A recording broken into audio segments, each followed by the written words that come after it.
Hello, my name is Tisha Briscoe, and I am the owner of FMC Financial Tax Services.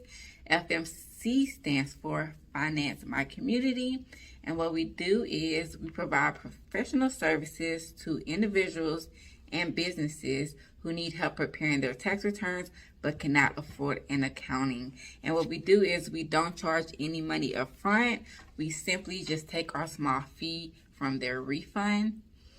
And we have applied for the Next Door grant because we are outgrowing our small office space, you guys, and we need something bigger. So we would need money to start a new lease and also hire an office manager. So me as the owner could go out and do more networking in the community.